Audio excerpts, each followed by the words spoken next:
Estamos retomando então aí nossas aulas. Vocês ainda existe um prazo ainda para as pessoas que não fizeram a prova, que o prazo final da nossa primeira prova estará se encerrando no dia 28, ou seja, amanhã. Então quem não fez ainda tem até amanhã para fazer. E hoje iniciaremos então a sessão 3.1, tá? Além de iniciarmos a sessão 3.1, vamos também passar quais serão nossas atividades desse semestre, tá? Então, antes de iniciarmos aqui, eu vou só mostrar aqui. Tá vendo aí, Bruno? Ainda não. Já apareceu Agora a tela apareceu. do... Apareceu? Agora apareceu. Aqui tá dando uma piscada aqui, mas não sei se você também tá piscando aí, ó. Não, tá fixo. Tá não, né? Então, na realidade é o seguinte. Então, o nosso segundo bimestre, teremos aqui a atividade parcial 2, que é a atividade formativa 2, né? E ela vale, nesse momento, segundo bimestre, 1.500 pontos. Então, aqui está a divisão de como serão aí distribuídas as notas, tá? Então, a princípio, essa primeira atividade aqui que valerá 300 pontos. Vocês terão até o dia 5 de maio para enviar. Então, temos que lembrar do e-mail, né? Colocar aqui o e-mail. Eu vou também deixar lá no Ava para vocês. Vou colocar aqui. Então, lembrando que vocês têm que enviar por e-mail. Deixa aqui. Não tem uma cor boa. Mandar no e-mail. Então, aqui a primeira, vamos deixar lá no Ava disponível a atividade objetiva 7 e 8, valendo cada uma 150 pontos, somando 300 pontos da primeira atividade formativa do segundo bimestre. E a data de envio até o dia 5. Depois temos a atividade formativa 2, a data de envio 19. Essa atividade formativa 2 já valerá 600 pontos. Aqui nós temos um pouco mais de atividades para serem realizadas.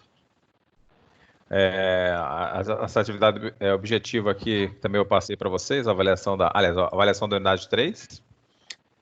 Aqui está errado, vamos mudar aqui. Aqui 200 é aqui é 100. Aqui é só atividade objetiva. E esse projeto aqui, novamente, tentaremos mexer com NetBeans. Preciso que vocês deem um retorno e ver se vocês conseguirão montar o exemplo NetBeans, conforme o material. E a última atividade até o dia 2 de junho. Aí também valendo 600 pontos. Aqui apenas atividades objetivas e avaliação da unidade. Então, se nós somarmos isso aqui, temos os 1.500 pontos, que é o total da pontuação parcial desse bimestre. Então, é isso aí que nós estaremos distribuindo. Aí, só pedir para que vamos tentar nesse bimestre aqui, como já estamos acostumando a trabalhar online, né? Que como já estamos mais acostumados, que consigamos aí seguir os prazos e evitar que esqueçamos de enviar algum tipo de material. Então é isso. Vamos agora voltar aqui. Eu não sei se o pessoal se confundiu, que hoje ainda tem prova, mas já voltamos ao nosso material, né? Deixa eu ver aqui a nossa aula de hoje.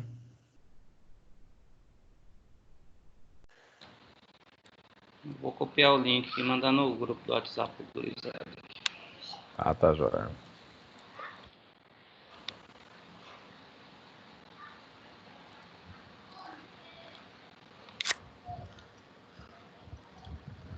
Muito bem, então aqui é nosso slide da aula de hoje. O slide fala sobre a unidade 3, a seção 3.1. Então, a primeira questão que é apresentada para a gente nesta seção 3.1,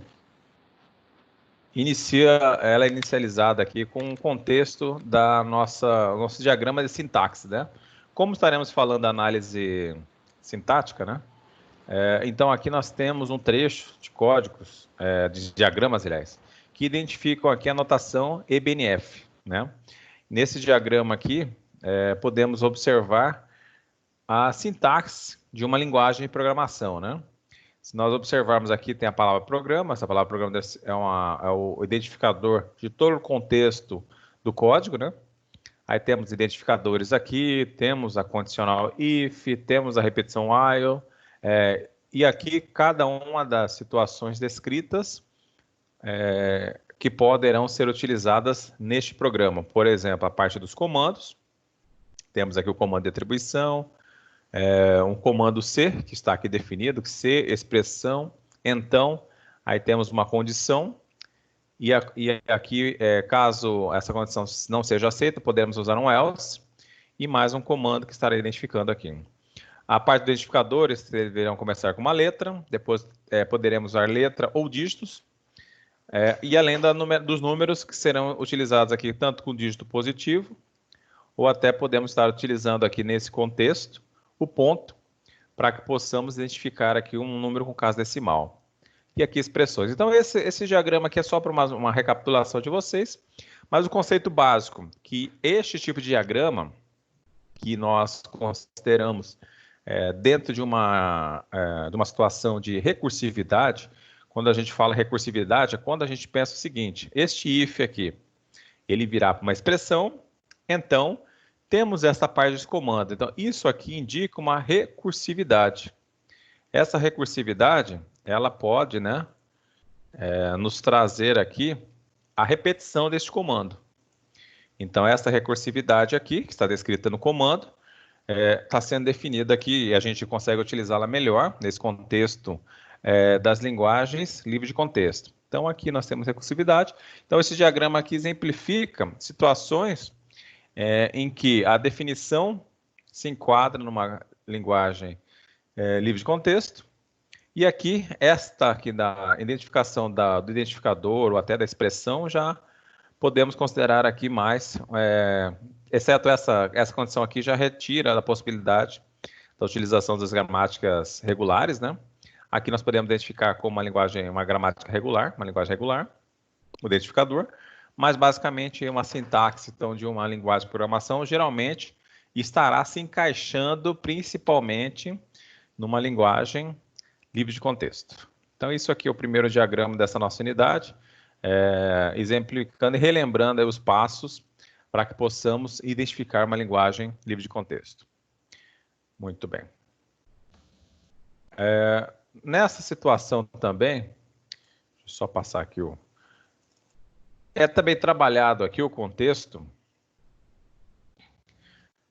de estarmos observando aqui a separação, basicamente, de quando estamos desenvolvendo aí um compilador e quando estamos trabalhando a construir analisadores, a primeira parte do nosso código, e aí nós temos na sequência o analisador léxico, as regras léxicas, né, que serão validadas, ou seja, os tokens que serão observados, e a partir dele segue-se para o analisador sintático, que estará pegando esse código de acordo com as regras sintáticas e semânticas para que se possa concluir a análise.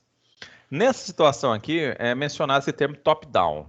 O termo top-down está vinculado a quando estamos trabalhando com o conceito de árvores, né?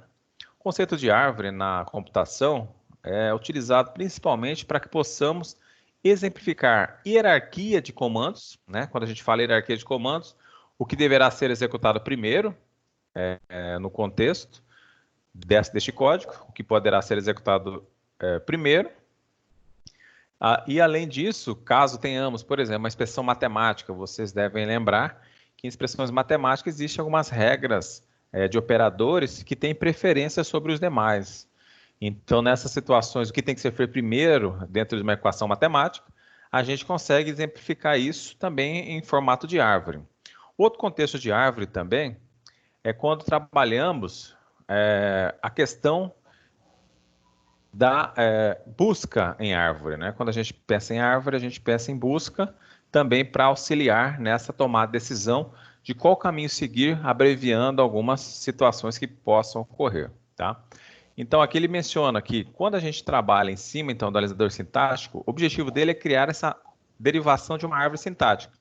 Quando a gente fala árvore sintática, estamos relacionando aí, né, ao conceito de uma hierarquia do código, do que está sendo produzido, das sucessivas derivações da gramática, para que possamos montar essa árvore. Tá? E nessa situação, até no slide, no parágrafo seguinte, está mencionando o seguinte, que as linguagens exclusivamente livres de contexto, elas são mais úteis para se descrever estruturas alinhadas. Quando a gente fala estruturas alinhadas, é o conceito de que estamos criando blocos de comandos.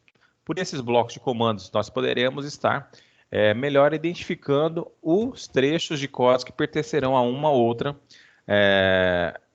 estrutura da nossa linguagem.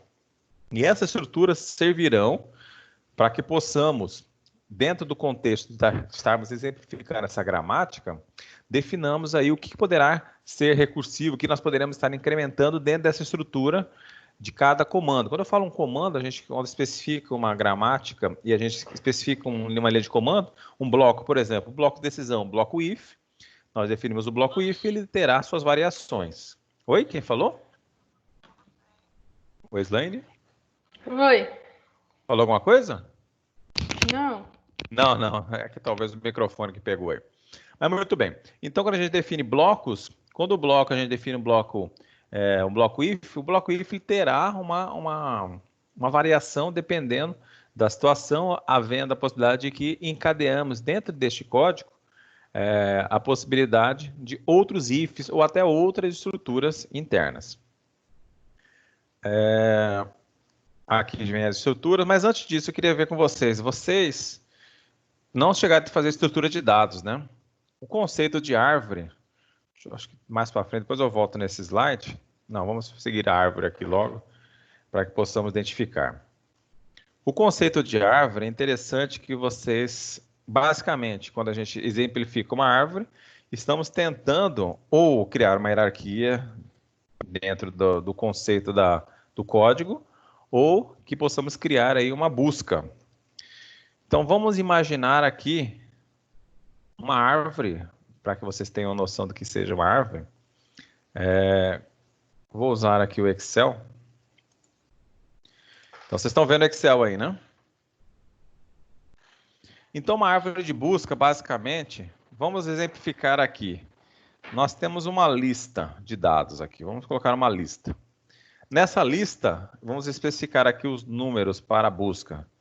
Número 8, 11, 6, 15, 9, 7 e 3. Nós temos uma lista aqui pequena, né? Deixa eu aumentar aqui para vocês verem melhor. Uma lista pequena, mas para que possamos exemplificar aqui o conceito de árvores, né? Daqui a pouco nós veremos como é que é o desenho dela. Mas, basicamente, quando nós precisamos buscar uma informação, então, buscar. Eu quero buscar nesta lista o número 3. Como é que vocês pensam que o algoritmo seguirá para buscar o número 3? Aqui estamos com a lista, tá? Esta lista está nesta ordem, 8, 11, 6, 15, 9, 7, 3. Eu quero buscar este elemento 3. Se nós fôssemos implementar uma busca dentro desses elementos aqui, eu acredito que vocês devam achar que, por exemplo, eu primeiro vou buscar o 3 na primeira posição aqui desta minha lista. Então, na primeira posição, o número 8. Então, aí se eu estou procurando o número 3, não é aqui. Então, ele vai passar para o item seguinte. O 3, eu vou verificar se está na segunda posição. No caso, aqui está o número 11.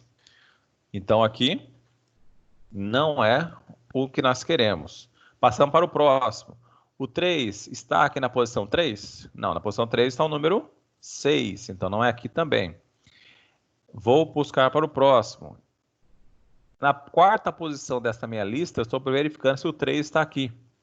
Então, eu vou consultar e, novamente, não está nessa situação. Então, se nós observarmos aqui, se formos seguindo aqui a critério de estarmos verificando onde está o número 3, eu terei que fazer aqui...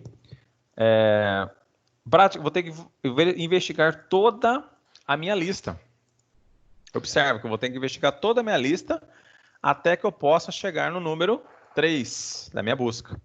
Então, computacionalmente, quando a gente faz uma busca e que não usamos um critério, por exemplo, de uma árvore binária para auxiliar nessa busca, eu tenho que verificar todos os valores dessa lista para que eu possa encontrar o meu valor desejado. Então, nesse sentido, existe um esforço computacional alto aqui, porque eu estou seguindo todas as etapas até que eu encontre o número 3. Então, quando a gente trabalha em árvore, o conceito de árvore, então, é que façamos uma possibilidade de estarmos quebrando essa lista e que a nossa busca seja mais rápida. Todos entenderam que aqui, quando eu estou buscando o número 3 nessa lista, eu preciso verificar todos os nós até achar o número 3? E isso lembrando o seguinte, na computação, nós aqui, nós que temos um pensamento mais lógico, evidente, vimos que o número 3 já está na última posição, mas, computacionalmente, eu tenho que passar item por item, verificando se o número 3 está nas posições 1, 2, 3, 4 e até a posição n deste vetor, né, dessa unidade aqui, dessa lista, até que eu acho o número 3. Se nós fosse pensar em ordenar isso aqui em árvore, nós temos um conceito, a árvore aqui na computação, ela fica cabeça para baixo, né? Então, a raiz da árvore, ela está... é o primeiro nó dessa minha árvore, né? Então, se nós fôssemos ordenar essa árvore, quando se pensa em uma árvore, essa árvore ela poderá ser ordenada via um algoritmo, evidente. Vai ter um algoritmo que vai postar essa árvore. E esse algoritmo ele funciona da seguinte forma. Eu vou tentar desenhá-la aqui. Essa árvore aqui ela tem 7 posições, né? Vamos tentar desenhá-la aqui rapidamente para que vocês vejam.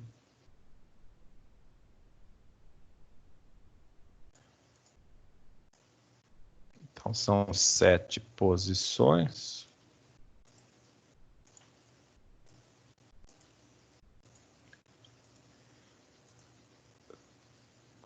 Das 7 posições, as ligações desta árvore seguirão esse critério aqui, né? A seta aqui indica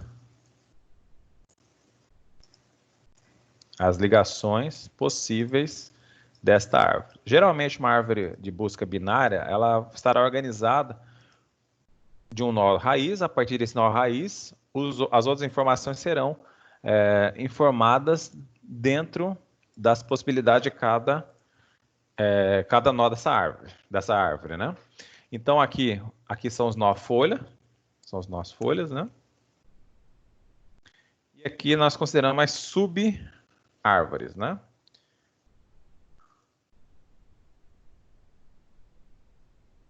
As sub-árvores. Então, se nós fôssemos organizar isso aqui, observando o primeiro elemento, colocando nesta árvore, o primeiro elemento vamos considerar que seja a raiz, o nó raiz. Em seguida, eu vou observar o próximo elemento, elemento 11, e o meu algoritmo tem que verificar se ele é maior ou menor que o 8. Se o 11 for maior que o 8, eu vou colocá-lo aqui. Se ele for menor, ficaria do lado esquerdo do 8. Como nós sabemos, o 11 é maior, então preenchemos o 11 aqui desse canto. O 6 aqui, por exemplo, o 6, ele é menor que o 8. Então, insiro o 6 aqui. O 15 é maior que o 8, é maior que o 11, então o 15 será o nó folha aqui na extremidade. O 9 é maior que o 8, mas é menor que o 11, então fica nesta posição aqui o 9. E para concluirmos aqui, aliás, concluir não, nós temos 7, o 7 é menor que o 8, mas é maior que o 6, então o 7 fica nessa posição, e o 3 é menor que o 8, é menor que o 6, então fica nessa outro nó folha aqui. Quando nós implementamos uma árvore e separamos os nós dessa forma aqui, é evidente que essa ligação, essa seta aqui é o índice, né? Que ele aponta para o nó seguinte. Então, todos esses, quando a gente pensa em algoritmo, aqui é um índice que estará ligando este nó com este outro nó aqui, o nó 8 com o nó 6. Nesse sentido aqui, se eu fizer a mesma busca para encontrar o número 3, eu vou começar pelo nó raiz, então o nó raiz já está aqui, eu vou começar com ele a minha busca. Então, eu verifico 3 é menor que o 8 ou é maior? Se é menor, eu sigo para a minha esquerda. Então, em uma interação, eu já vim para cá. Então, em uma interação, essa parte aqui não será mais analisada. Então, o 3 é menor que o 8, eu já caio para o número 6 aqui. E o 3 é menor que o 6? Então passa-se para a esquerda e encontramos o número do qual nós queríamos aqui. Então, nesta busca já separando em uma estrutura de árvore, se nós criássemos um algoritmo para criar essa consulta, ao invés de estarmos na primeira interação que nós fizemos aqui, 1, 2, 3, 4, 5, 6, 7 interações. Fizemos 7 interações até encontrarmos o número desejado. Na árvore, depois de estarmos já inseridos esses valores numa estrutura de árvore, que segue uma hierarquia, nós conseguimos aqui detalhar nessa busca e fizemos o processo de busca em três consultas, né? Em 3 nós, passando por 3 nós, até encontrar o valor.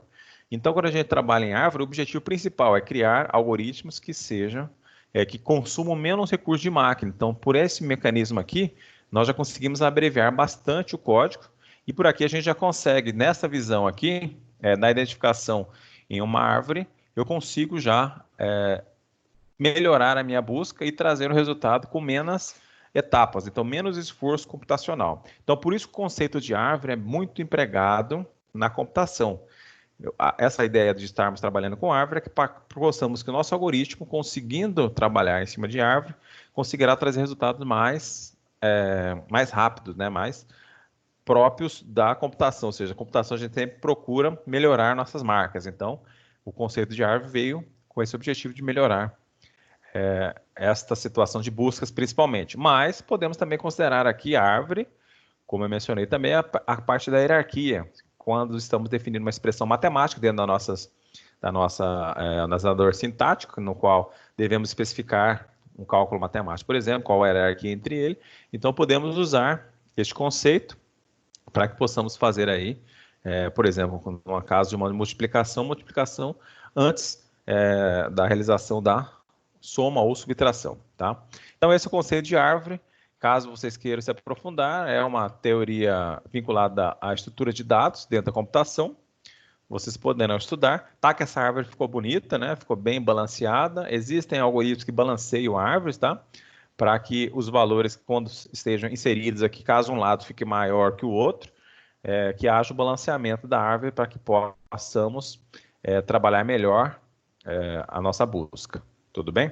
Então, isso é a ideia de uma árvore. A ideia basicamente surgiu como objetivo de busca, mas depois utiliza-se então também para que possamos criar uma hierarquia e na análise sintática isso é importante para que possamos resolver situações vinculadas principalmente a equações matemáticas e até mesmo a derivação dos símbolos não terminais para os símbolos terminais.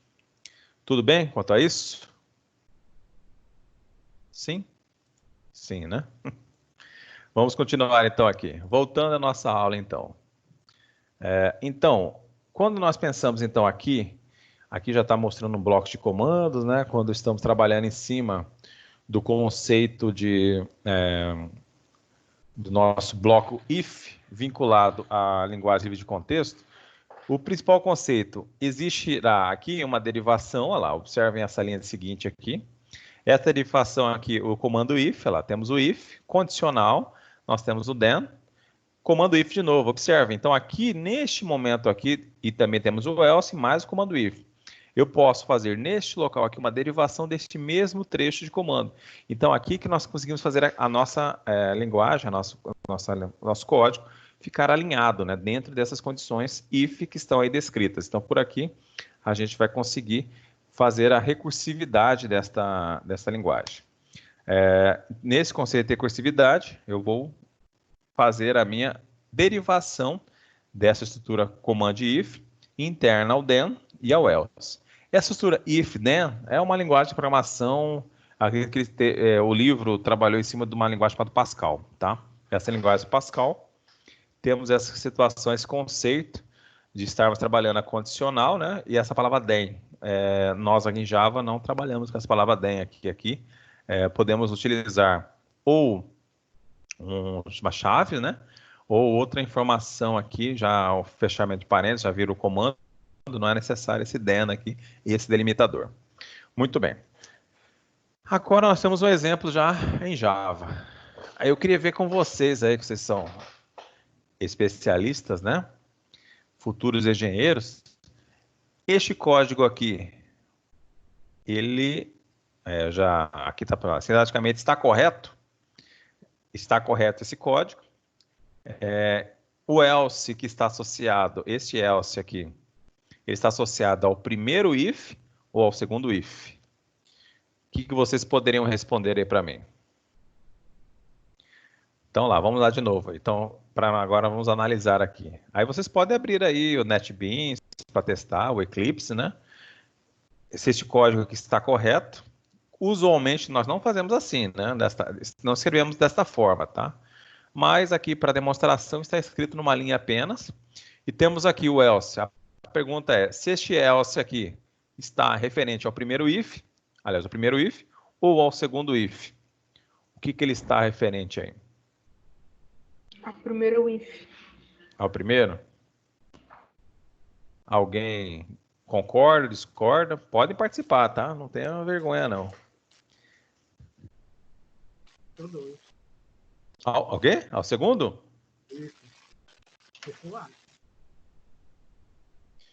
Joemil que tá falando? Eu mesmo. Ah, tá. Então, vamos fazer um teste aqui. Eu vou fazer um teste com vocês rapidamente para que possamos identificar aqui em que ele está ligado.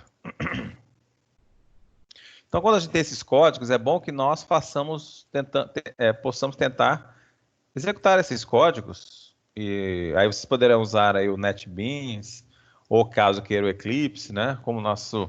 Na verdade, em compiladores é bom que usemos o NetBeans, né? Então, aqui eu vou criar aqui um projeto, só para que possamos exemplificar esse pequeno código aí. Vamos colocar aqui exemplo, aula 8. Vamos clicar para finalizar. Aí criei aqui o exemplo, vou ter que... não coloquei a classe principal, vamos colocar aqui a classe principal. Sem a classe principal não consigo executar. Então vamos colocar aqui o nosso método principal, public static void main.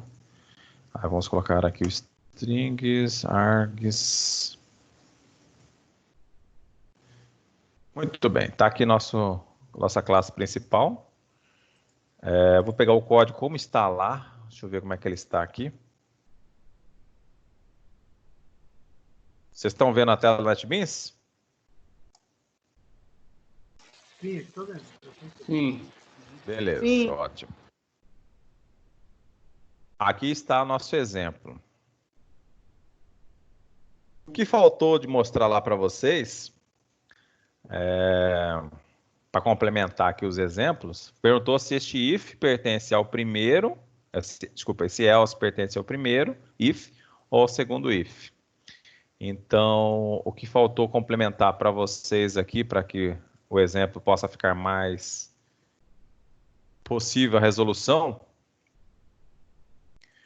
foi apenas informar aqui, observem, para a saída, né? Vamos colocar aqui um A valendo 50 e um B valendo 5, qual seria a saída, né?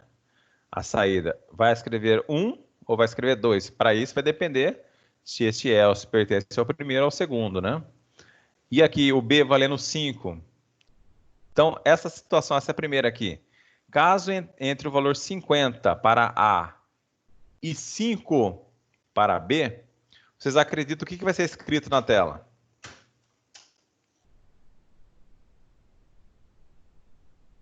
Tem ideia do que poderá ser escrito na tela? Não. Vamos relembrar então aqui, vou pegar só esse código, vamos voltar lá para o nosso NetBeans. Vou pegar esse código aqui que vocês estão, aliás, não estão mais vendo, que eu tirei. Vamos voltar lá no nosso NetBeans. Então agora vocês estão vendo o NetBeans, eu vou colocar o código aqui, ó.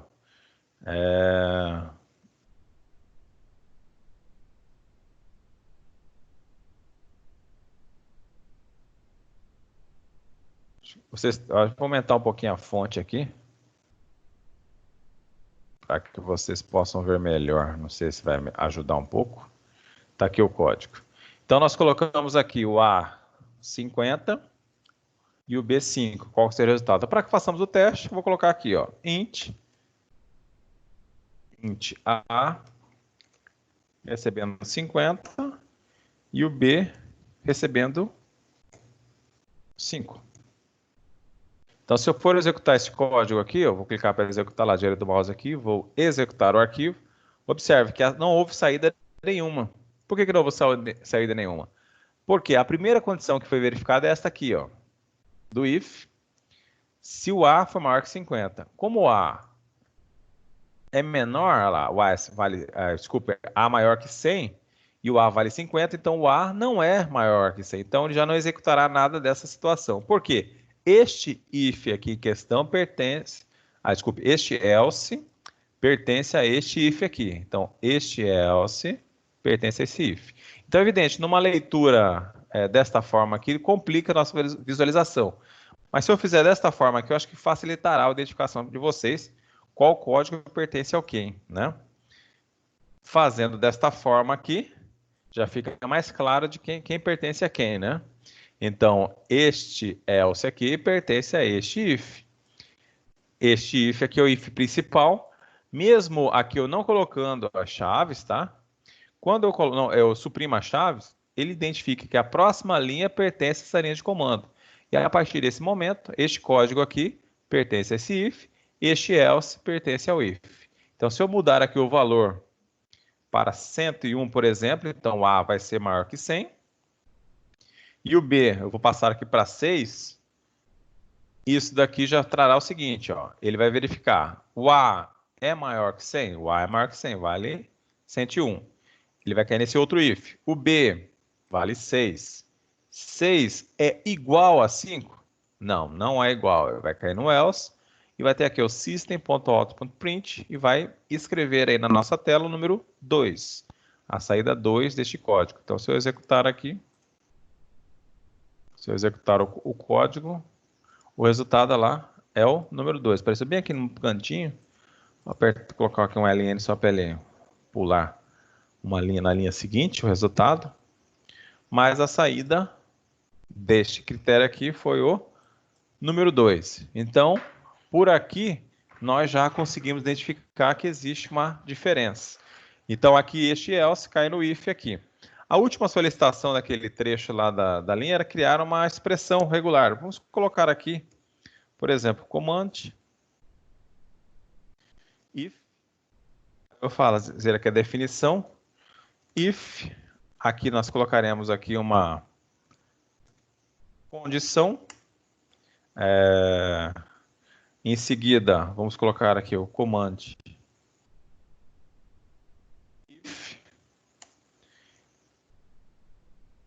E nessa situação, o command if ele poderá ter um else e um command if aqui também, ou seja, a derivação deles, para que possamos criar o else e outras situações. Então aqui seria um exemplo de uma expressão que resultaria nessas condições aqui, tá? Então basicamente é só que fizéssemos esse teste, mas a ideia aqui, evidente, para que possamos trabalhar nesse nível de identificar a linguagem, devemos muitas vezes fazer teste com elas, tá? Então eu aconselho que vocês aí, caso estejam lendo o material, né? É evidente que terão que ler, né? Tentem fazer todos os testes que ele propor para vocês, abram o NetBeans, por exemplo, e tentem fazer, não se apeguem a não fazer isso, tá? Tentem fazer essas atividades, que isso poderá auxiliá-los muito no aprendizagem de vocês. Muito bem, vamos voltar lá para a aula. Este código vocês depois, como vou liberar a gravação depois, vocês poderão digitar este código, né? Parada, vendo o vídeo, dar um pause e de redigitar o código para que vocês possam tentar fazê-lo novamente. Muito bem, deixa eu voltar aqui na nossa aula.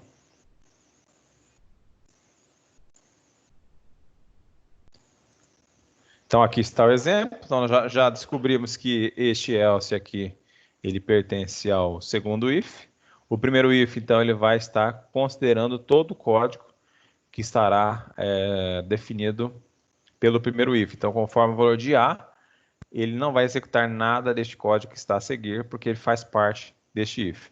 Então, aqui até anteriormente nós havíamos definido um if, uma estrutura if.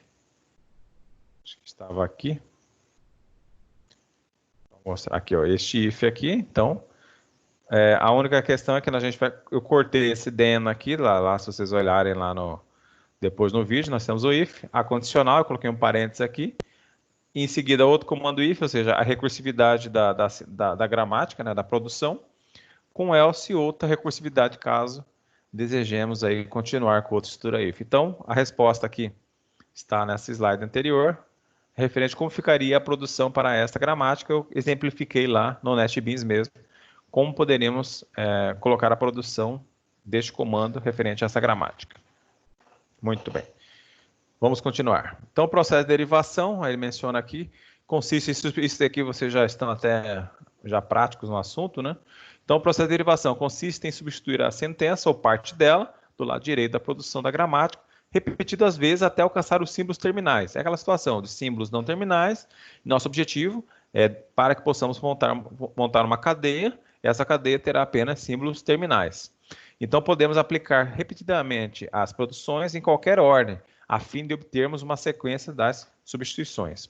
Essa situação aqui que depois nós vamos verificar, essa repetição em qualquer ordem, nós faremos um ajuste aqui, porque não é bem assim que trabalharemos com a nossa analisador sintático. Aqui nós temos um exemplo. Temos aqui, para se representar a expressão matemática do tipo A mais B vezes C, em que nosso alfabeto é definido por A, B, C, mais em multiplicação. Temos a gramática padrão EBNF, que está do lado esquerdo aqui, e a gramática equivalente, essa aqui é a notação que nós aprendemos em linguagens formais, né? Aqui nós temos, então, a expressão, é definida por expressão, aqui, ó, lembrando que no padrão EBNF, todos os símbolos que estão entre menor e maior são símbolos não terminais, tá? Não terminais. Aqui nós temos os símbolos terminais, no caso, esta letra que não está entre menor e maior.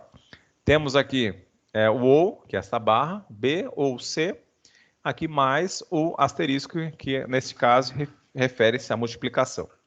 A gramática equivalente, nós temos aqui o E, definido por E, OP e E. Nesta definição de gramática aqui, nós utilizamos a questão das letras maiúsculas, né? Então, a letra maiúscula identifica os símbolos não terminais. Então, símbolo não terminal, letra maiúscula. Os símbolos que estão em letra minúscula aqui são símbolos terminais.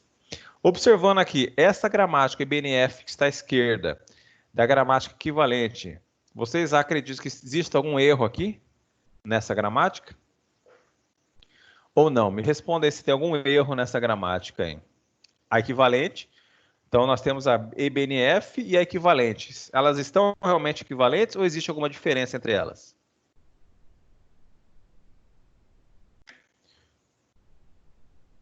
Consegue me responder?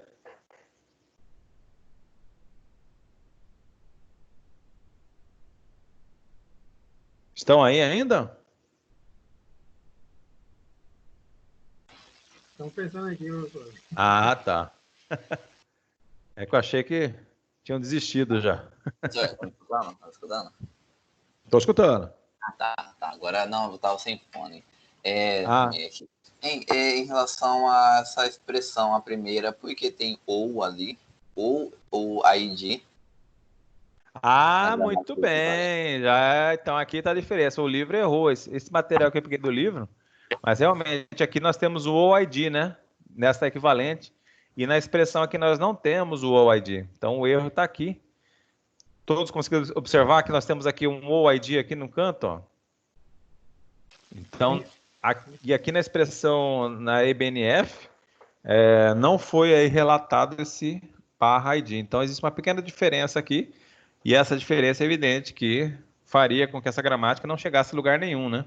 Porque se nós usássemos a recursividade aqui, ela ficaria fazendo recursividade aqui, um loop infinito, não pararia nunca, porque nunca vai chegar. Vocês devem lembrar, né, que nós, quando usamos uma gramática, o objetivo é transformar os símbolos não terminais em símbolos terminais. E nessa situação aqui, observe que a expressão jamais, aliás, o único que poderá chegar a um símbolo terminal é apenas o OP, ó. Observe que o OP, ele chega ao símbolo terminal, que é mais ou multiplicação. Já a expressão aqui que está como símbolo não terminal, não chegará a lugar nenhum, então isso geraria uma recursividade infinita e não resolveria nunca, né? Então aqui está correto. Mas muito bem, este ajuste então que vocês quando forem estudar deverão fazer nessa expressão aqui, colocando uma ou aqui, id. Agora vamos partir para derivações. Então aqui, a primeira derivação que está sendo mostrada aqui, a cadeia que está sendo derivada é apenas A mais B, tá? Então a palavra aqui em questão que estaremos encontrando é A mais B. Então aqui seguindo as derivações, então lembrando, nosso objetivo, né? Aqui, a derivação inicial dessa gramática, é esta linha aqui, né? Então a derivação inicial começa com E. Só um momentinho, que chegou uma pessoa que quer entrar no grupo, só um momento. O Slaine quer entrar. Vamos voltar aqui. Então, aqui nós temos o E definido por E, OP, E, ou ID. Então, aqui, essa expressão, vamos começar com ela, a derivação, tá? Então, tá aqui a primeira linha, lá. E derivando para E, OP, E. Primeiro passo. Aí, pegamos o mais à esquerda aqui, que é o ID. Então, ID, OP, E. Derivamos o E para o ID. Depois do ID, derivamos já para o A. E também o OP aqui, ó, pularam linha aqui também, mas o OP já foi derivado para mais. Depois ele voltou a ser OP, mas está errado, né? Isso aqui também está com erro. Quando uma gramática, nós temos uma derivação em que um símbolo não terminal passou a ser um símbolo terminal, ele não mais voltará a ser não terminal, tá? Então essa linha aqui pode remover, também está errada, tá? Não está de acordo. E aqui, continuando, A mais o E estará derivando para ID, e em seguida chegaremos ao B. Nessa sequência aqui, nós fizemos uma derivação dos símbolos não terminais mais à esquerda. Nós seguimos derivando os símbolos terminais mais à esquerda, para que pudéssemos derivar toda a nós chegássemos a essa palavra. Derivamos toda a nossa gramática sempre utilizando a derivação à esquerda, tá? Nesse sentido aqui, como a nossa palavra formada é A mais B, vocês devem lembrar que o operador matemático mais não importa, né? A gente vai somar a ordem da derivação, a soma não vai interferir, né? O resultado, porque é um artifício da soma, não tem diferença. Se vamos somar os primeiros de uma equação, a primeira expressão da equação ou a segunda, se é soma, podemos realizar elas sem seguir uma lógica. Simplesmente temos que executá-la, né? Nessa sequência foi derivado todos os símbolos à esquerda. Quando a gente vai montar uma árvore, aí aquele conceito que eu falei para vocês, a raiz, os nós e as folhas, né? Aquele conceito da árvore que eu desenhei para vocês lá. Nós aqui na derivação, olha lá, observem, A mais B. O primeiro símbolo aqui, o primeiro passo, nós temos lá o E. Vocês conseguem ver meu mouse? Sim. Mexendo? Sim, perfeito. Mexendo? Então nós temos aqui. O mouse, desculpa. O mouse mexe? Sim. Beleza, porque eu estou indicando, vocês têm que olhar. Muito bem. No primeiro passo aqui. Perfeito. A mais B, né? Então, no primeiro passo aqui, nós derivamos o E para o Ezão, o OP e o Ezão aqui também, os símbolos não terminais. Neste segundo passo, derivou-se o que está à esquerda, né? O primeiro item à esquerda, o E, derivou-se para o ID. Depois, em seguida, derivamos o terceiro passo, A, desse ID. Então, chegamos ao nó folha, que não vai derivar mais, né? Chegamos à última derivação. A gente considera nó folha os nós que não tem mais subárvores ligadas a ele. Então, chegamos ao nó folha, o A. Continuamos aqui derivando o OP para mais. E derivaremos o E para o ID, que está aqui no quinto e sexto passo. E, por último, chegou a letra B. Por aqui, então, definimos esta árvore de derivação. Então, por aqui, seguiremos a hierarquia de quais os passos que nós seguimos para a derivação. Então, por aqui é possível observar a sequência evidente. Lembrando que, quando a derivação está acontecendo à esquerda, então eu posso, por aqui, observar quais os símbolos que estão sendo utilizados inicialmente. Então, o primeiro passo, a primeira derivação, o segundo passo, o ID aqui, e assim sucessivamente até que possamos chegar na última derivação aqui, que estamos encontrando aqui A mais B.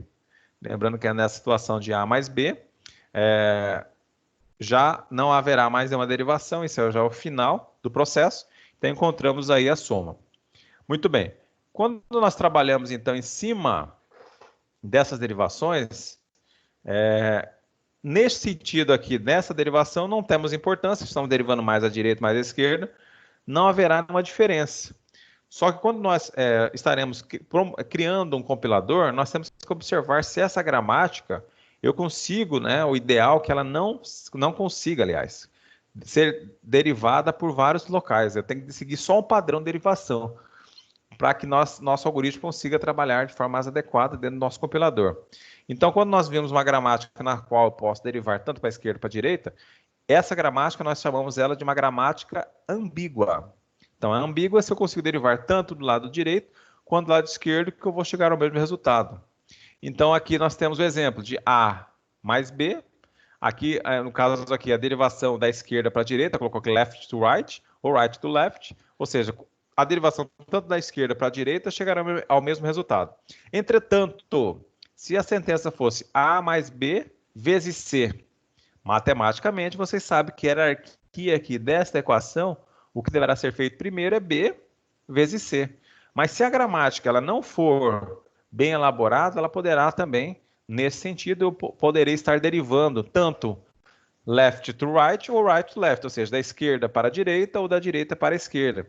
Isso aqui é uma gramática que a gente considera como ambígua. Não é desejável porque nós não conseguiremos separar para que o nosso algoritmo defina aí a hierarquia do que será produzido aqui, se primeiro tem que se fazer a multiplicação ou a divisão, tá? Então aqui nós temos o exemplo da mesma gramática, tá? A gramática aqui, ó. Observem a derivação à esquerda. Na derivação à esquerda, os símbolos estão sendo definidos mais à esquerda, estão sendo definidos nesse sentido aqui, ele está lendo do outro lado, né? Mais à esquerda do código. Muito bem, aqui nós derivamos o E, depois o ID e o A, em seguida vamos para o identificador OP, e fizemos aqui a outra parte do B vezes C.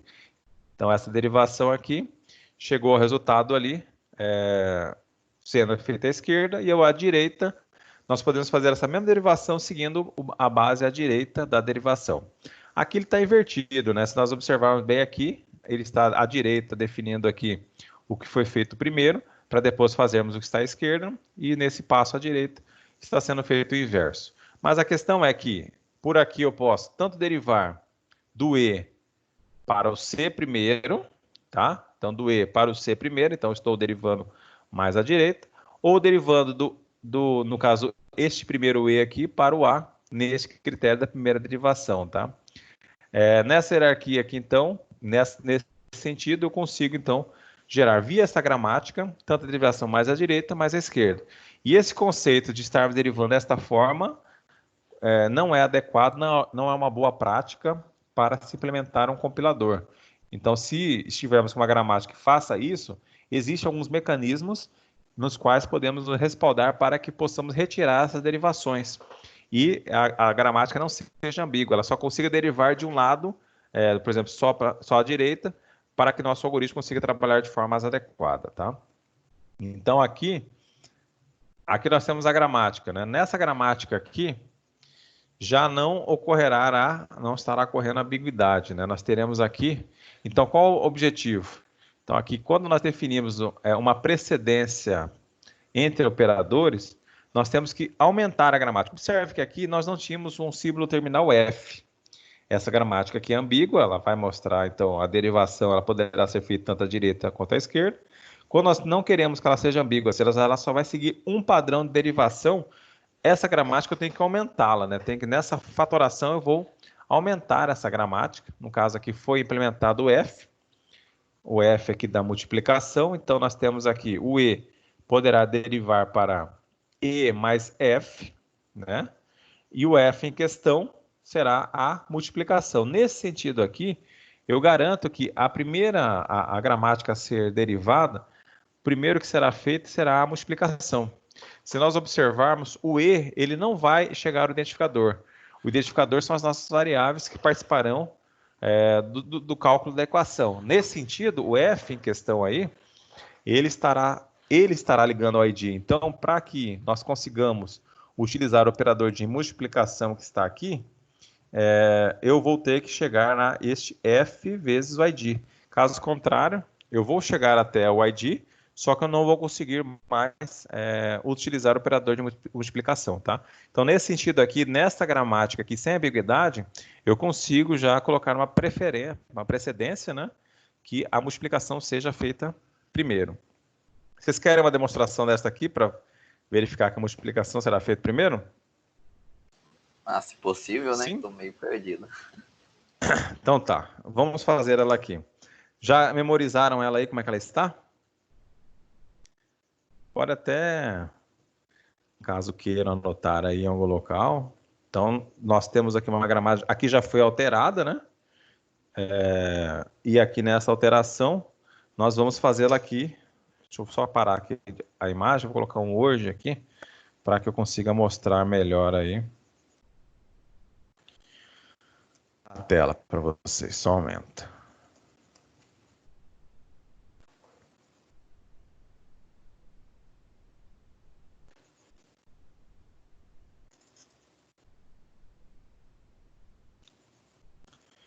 Então, nosso objetivo, então, o livro demonstrou, tínhamos uma gramática, essa gramática ela era ambígua. E ele propôs esta outra gramática aqui, mencionando que ela não é mais ambígua, tá? Que ela não vai ter, a derivação seguirá apenas para um lado, tá? Ela era assim, parece, E mais F ou F. A próxima era F, vou colocar o símbolo aqui, F vezes ID ou ID.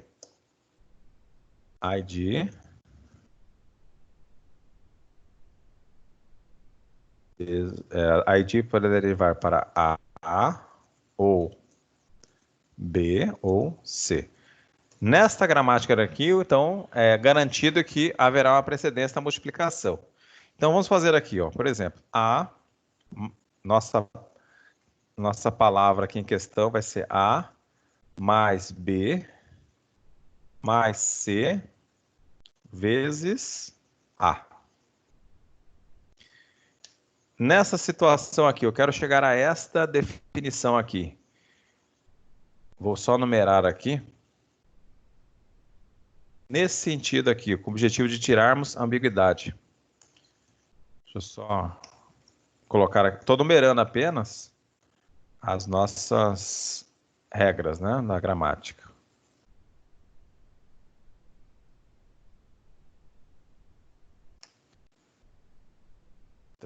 Muito bem. Então, nosso objetivo é chegar àquela cadeia que está ali, ó, A mais B mais C vezes A. Então, para que possamos chegar àquela definição, qual das regras que nós usaremos primeiro, hein? O E mais F. Isso. E mais F. Muito bem. Essa foi a primeira, né? Vou colocar aqui a seta falando que aqui já é uma derivação nossa. Muito bem. E agora, o que mais? Aí você pode voltar para o E mais F e deixa o F. Porque vai ter que colocar Então mais vamos derivar mais novamente o E. Vamos derivar novamente o E. Isso você falou, né? Uhum. Então vamos derivar novamente o E. Opa. E mais F mais F. Não ficou assim? Ficou. Perfeito. E agora? Agora seria melhor já substituir colocar o F vezes ID. Troca um F. Ah, muito bem. E não tem outra. Mas vocês conseguem ver que tem outra derivação possível, hein? Ixi, calma aí, mas esse E vai ficar, né? E o E O E vai ficar, não. O E vai ficar. Não, mas Mas tudo bem, o E pode ficar. Será? Porque aí o E vai ficar e aí depois eu vou ter Mas que se derivar. você pode derivar, olha só.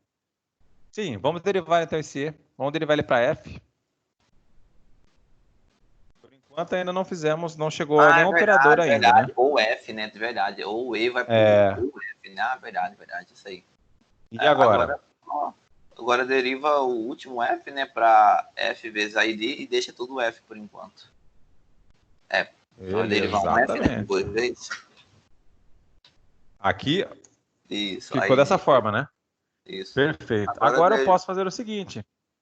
Agora observe então que a última ponto aqui que foi feito, e nesse sentido aqui, o primeiro símbolo que eu deveria aí alterar aqui para que eu faça uma explicação será este ID aqui, né? Se Isso, estivéssemos seguindo essa sequência. Mas eu posso também trocar o F? Posso, mas se nós seguirmos aqui a sequência, esta aqui seria a primeira derivação a ser realizada. Então aqui, para que possamos chegar ao símbolo terminal para ela, né? Então aqui, ó, F mais F vezes, aí no caso aqui seria o A, né? Certo? E a partir daqui eu vou derivando esses F aqui para o ID e depois chegaremos aqui ao que nós temos aqui na equação, não é isso? Então por aqui eu já posso. Vou só abreviar aqui. Vou colocar aqui os F todos derivando para o ID.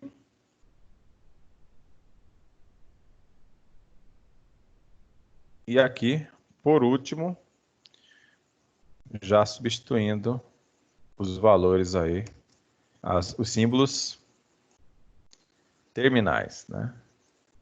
Aí chegamos aqui à nossa última definição, mas aqui existe uma sequência na qual nós não conseguimos, então, se formos a primeiro objetivo de eliminarmos o F e o ID, temos que criar aqui a nossa derivação, podemos segui-la aqui da direita para a esquerda e estaremos tirando aqui a nossa possibilidade de criarmos uma gramática ambígua, né? Seguindo nesta sequência da direita para a esquerda, primeiro então chegando ao ID para que as derivações cheguem aos símbolos terminais e nesse sentido seria feita primeiro a multiplicação para depois pudéssemos substituir os sinais aqui de soma. Então, o nosso algoritmo seguindo essa sequência aqui, via esta gramática, seguindo a derivação mais à direita, chegaremos a este resultado aqui. Primeiro, as derivações iniciais aos símbolos terminais virão do ID e por isso estaremos sempre fazendo a multiplicação primeiro, tá? Então, esse seria o conceito de retirarmos a ambiguidade da gramática. Esse exemplo da ambiguidade, nós temos aqui a possibilidade de trabalharmos então ascendente e descendente, mas tá, vamos lá. O objetivo então básico de tirarmos a ambiguidade é que nosso algoritmo seguirá então uma hierarquia e principalmente possamos resolver aí situações matemáticas de expressões em que colocaremos a precedência aí dos nossos operadores, por exemplo, na multiplicação, antes da soma, né? Mas aqui, voltando ao contexto da nossa análise sintática. O objetivo também de estarmos exemplificando e criando uma gramática sem ambiguidade é que para que possamos chegar neste algoritmo aqui, ó. Eu pulei alguns slides que depois poderão ler, mas aqui basicamente menciona que nós podemos percorrer a árvore gramatical da raiz para a folha ou das folhas para a raiz, vai depender de como estaremos analisando essa árvore, né?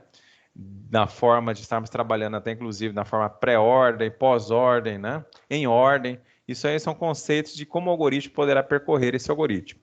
Essa árvore, desculpa. Mas o conceito principal aqui é a questão dos algoritmos que estaremos trabalhando, se eles serão preditivos, e aqui esse conceito ele fala recursivo, né? Quando vocês escutam o termo preditivo, o que vem à cabeça de vocês?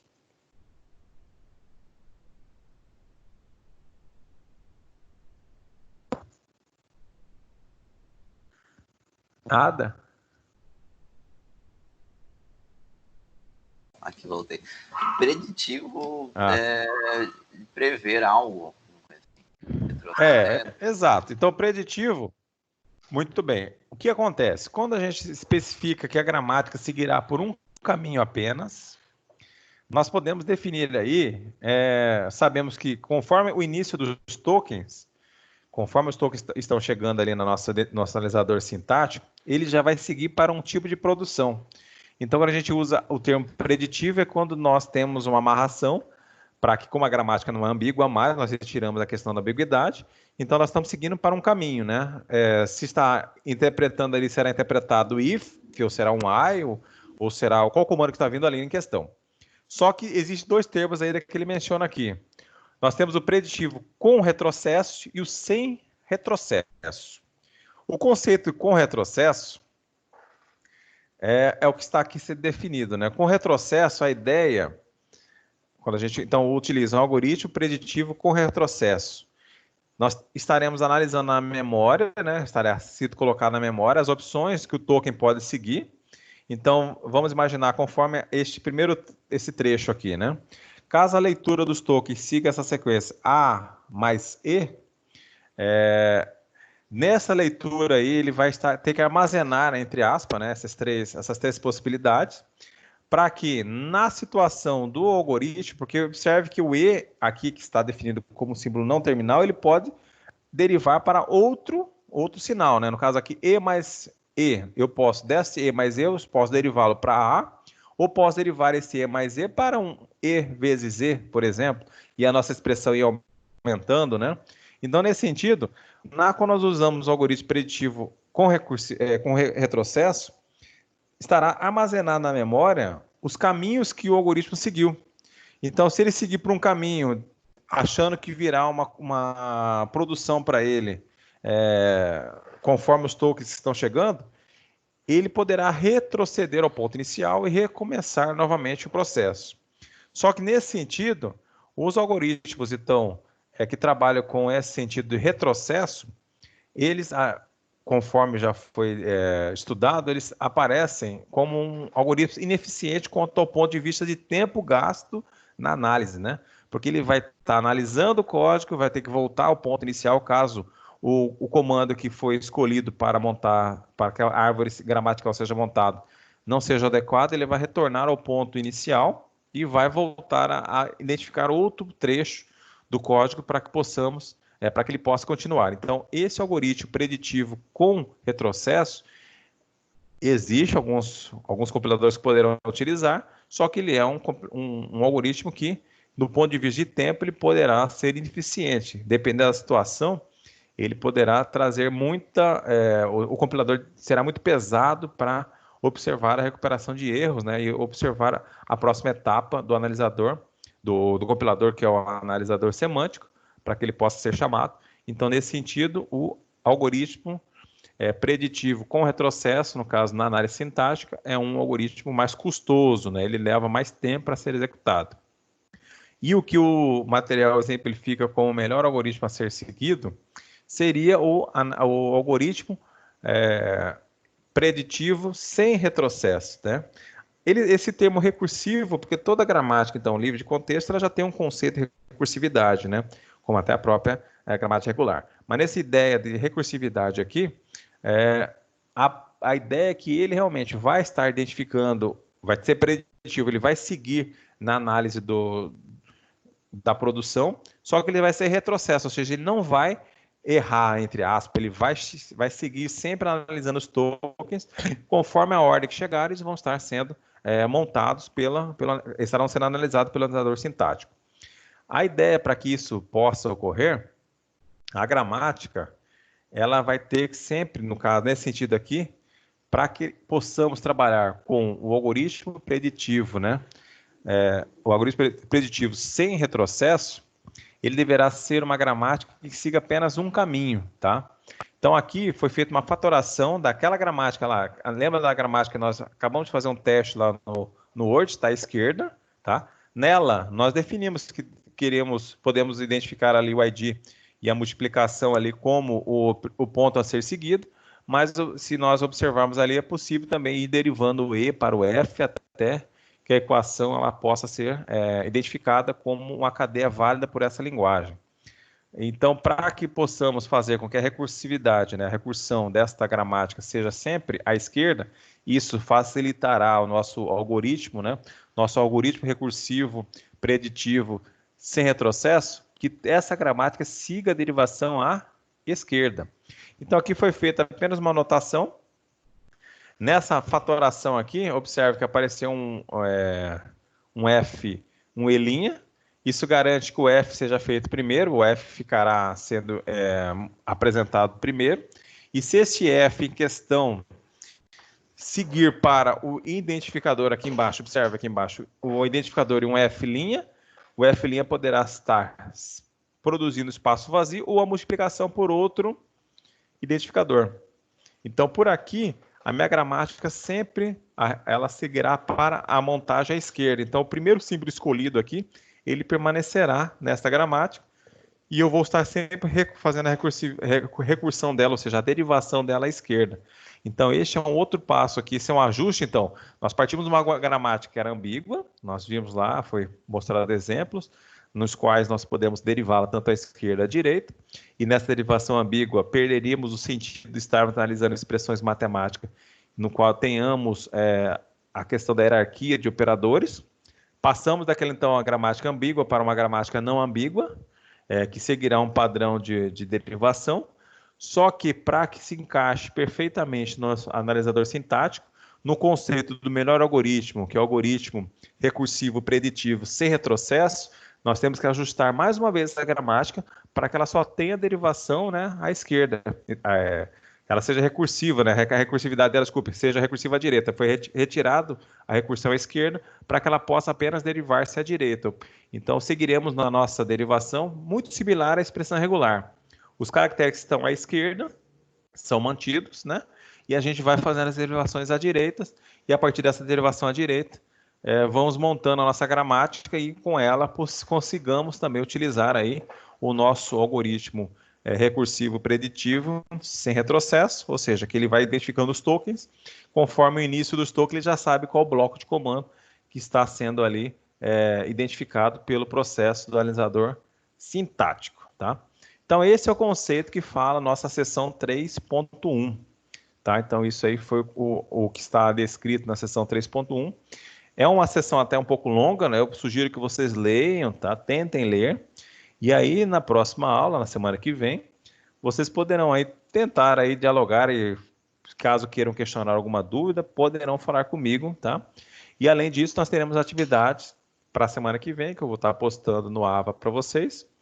E essas atividades da semana que vem, conforme eu já mostrei até no início da aula, ela já tem um prazo aí para envio e nos quais vocês deverão seguir, né? Como eu já até mencionei, agora vocês já estão mais acostumados, estão já trabalhando bem com a questão de estarmos trabalhando à distância, né? Então já ficará mais propício que vocês cumpram os prazos aí para envio. Aí estão as atividades, estão vendo as atividades, né?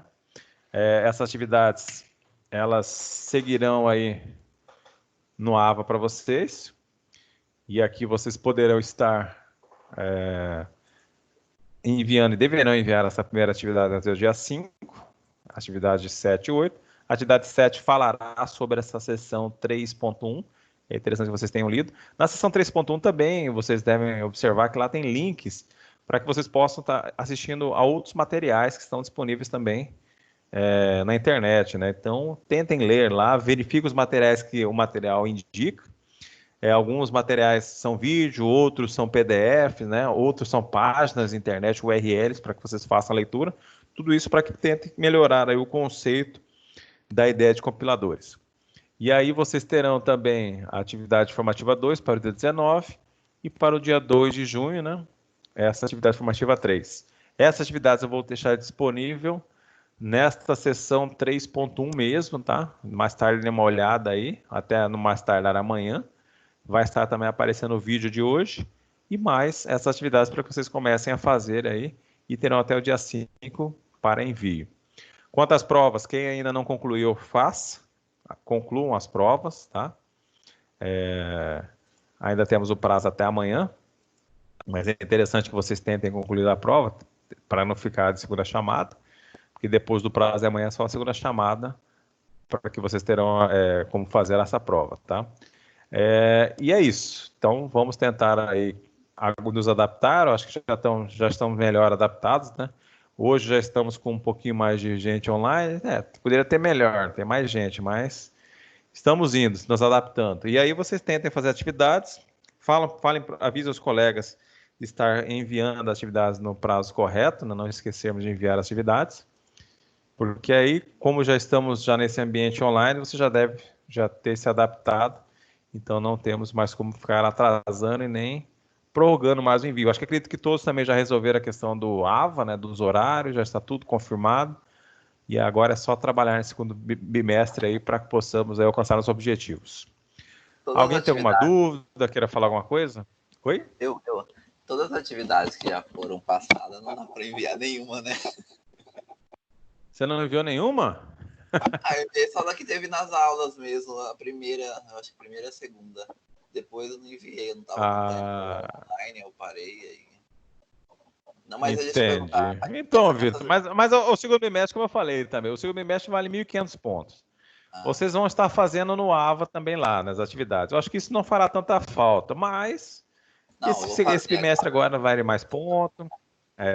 Vamos nos organizar aí, porque nós não sabemos quando voltará ao ambiente presencial, né? Do jeito que estamos indo aí, não temos essa previsão. Então vamos sentar aí, só seguir as atividades. Temos que ser um pouco mais autodidatas, né?